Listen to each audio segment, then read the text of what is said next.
The movie starts in Japan in the year 1945, where the country has been ravaged by World War II. A young Korean boy, Choy Byung-dal, dreams of being a fighter plane pilot and tries to enroll in the Air Force of Japan.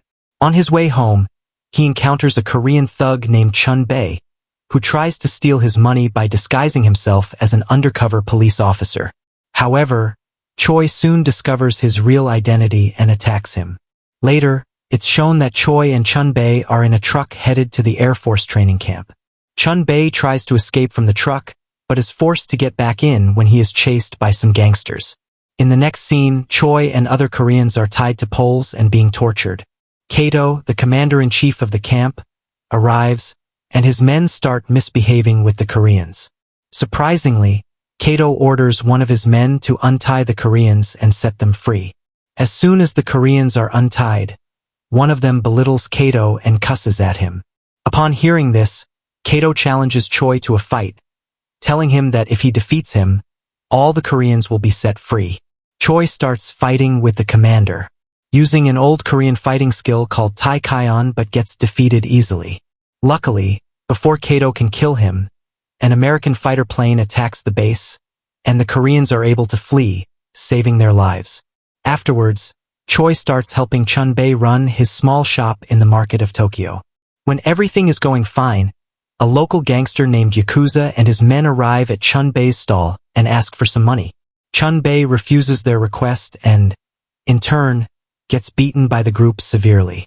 Upon seeing this, Choy intervenes and tries to save his friend. He fights with the gangsters alone until the gang leader puts a katana to his neck, threatening to kill him. Afraid of the situation, Choy pees his pants. He is then bullied and forced by the gang leader to lick his own urine that splashed on his shoes. Furthermore, he's humiliated publicly as he is forced to announce himself as a bedwetter of Ikebukuro. Shortly after, a middle-aged man, Boom-soo, approaches Choy and aids him in getting up. He fights with the gang members and knocks them down one by one with his awesome fighting skills. Choy is looking at all this, hiding from a distance. Boom-soo defeats all of the gangsters, compelling the leader of the gang to walk away. After some time, we get to know that Boom-soo is also a martial arts expert from the same Korean city as Choy. He then takes Choy and Chun-bae to a circus, where a number of Korean immigrants can be seen working together to earn their living. There, Boom-soo is respected by everyone as he is the one managing the accommodation of the Koreans and also planning to open a Korean school for their children. Just then, Choy pleads with Boom-soo to teach him his style of martial arts skills. However, Boom-soo refuses his request as he has made a promise to abandon martial arts. As a result, Choy kneels outside Boom-soo's residence in the heavy rain.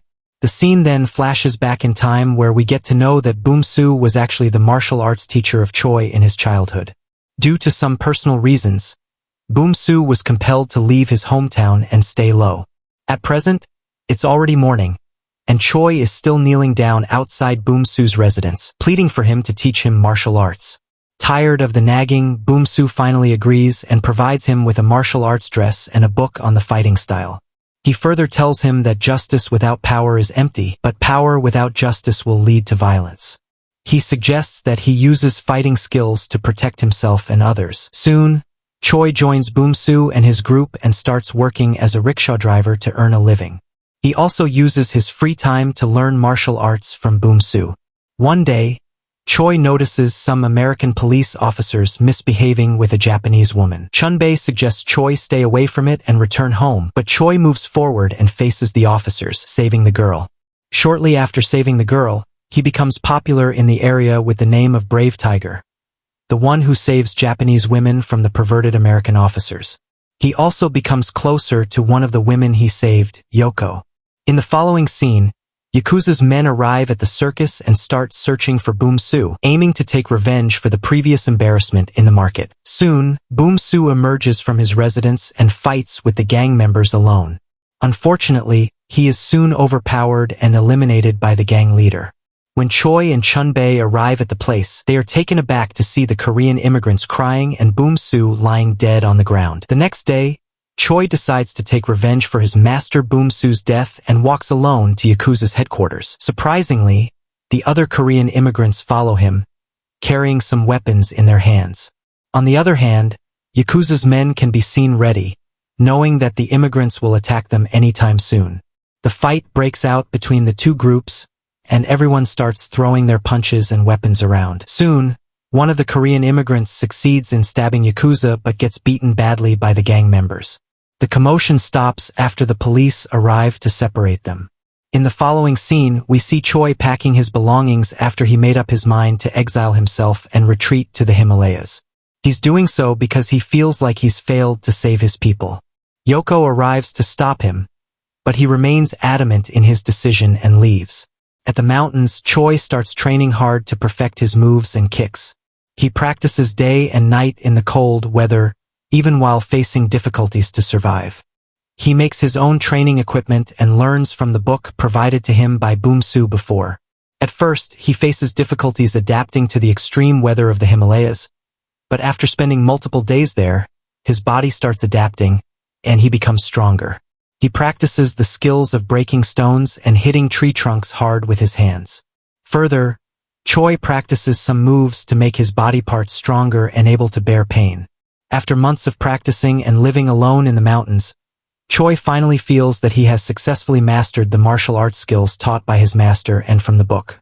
He then runs down the mountains to the city and starts approaching the best fighters in Japan. At first, Choy enters a karate training school called Nijo Dojo. He walks inside the school in his ragged karate clothes and asks the dojo leader to allow his students to fight with him. The dojo leader teases Choy, calling him a bedwetting man, before fulfilling his demand to fight with one of the students. Choy defeats more than 10 of the students, most of them with a single move. Finally, he also defeats the dojo leader and becomes the headline of the newspapers the next day, as the news of Choy being the next version of a great fighter Miyamoto Musashi spreads. It also reaches Kato, who is now the head of the Japan Karate Association. Kato is frustrated with the fact that a non-Japanese fighter is defeating the best fighters in Japan. On the other hand, Choy continues to win against every fighter in Japan, including those who compete in karate, judo, ninjutsu, aikido, and kabuto. Because of his wins in every fight he takes part in, Choy has become a media sensation in Japan. Choy also meets with Yoko and reveals to her that while he fears death, he fears life even more. Offended by Choy's victory over the Japanese fighters, Kato holds a press conference and belittles Choy's fighting style. He further mentions that the moves used by Choy are not real Japanese martial arts moves and calls him a thug. On the other hand, the karate organization, unbeknownst to Kato, sends one of their followers to kill Choy. The assassin notices Choy in a market and walks past him, stabbing a katana into his stomach. Injured, Choy is then taken care of by Yoko until he becomes perfectly fine. One day, Choy gets a call from Chun Bei, and after visiting him, he learns that someone is searching for him and will soon attack him if he does not accept the challenge to face Kato. After walking out from Chun Bei's place, he meets the assassin sent by the organization. Both of them get involved in a fight until Choy gets the upper hand and kills him. When Choy learns that the guy he killed had a wife and son, he feels terrible about his actions and follows the family down to apologize for what he has done. He approaches the assassin's wife and apologizes for killing her husband. He also offers to work and help them throughout his life. Choy hands over his martial arts uniform to the assassin's wife, swearing that he will never participate in a martial arts battle again. Although the assassin's wife does not accept Choy's apology, he continues kneeling down outside their house, pleading for her to accept his apology. She finally accepts his apology when he takes her son to the top of the mountain and fulfills his wish of seeing the scenery from the top. The assassin's wife then returns Choy's martial arts uniform and asks him to fight for good and become one of the best fighters in Japan. In the following scene, after getting information about Kato's challenge from Chun Bei, Choy accepts the challenge and approaches them wearing his old martial arts uniform. He walks out alone to the site prepared by the organization for the epic battle between two of the best fighters. Soon, he reaches the remote site where Kato and his men can be seen waiting for him. At first, Choy fights with Kato's men and defeats them easily with a single move. Following this, Choy gets an opportunity to face Kato. Kato, on the other hand, believes that his martial arts skills will easily defeat Choy, but to his surprise, when the fight begins between the two, The new fighting style of Choy causes difficulties for Kato. Choy attacks Kato with numerous powerful kicks and punches, making him fall to the ground. Though Kato tries his best to fight back, his ankle gets broken after being hit by multiple powerful kicks from Choy. Despite this, Kato rises up for the fight and collapses to a one-knee-down stance, showing mercy. Taking Kato's situation into account, Choy stops his punch right before it is an inch from Kato's face. With this, Kato admits his defeat and acknowledges Choy's style of fighting along with his men. After the match is over, Choy still fights with a wild bull and manages to grab its head and break its horns. In the final scene of the movie, we are shown some actual information about Choy. It's mentioned that he defeated hundreds of martial arts experts from around the world and also started a new karate style called Kyokushin.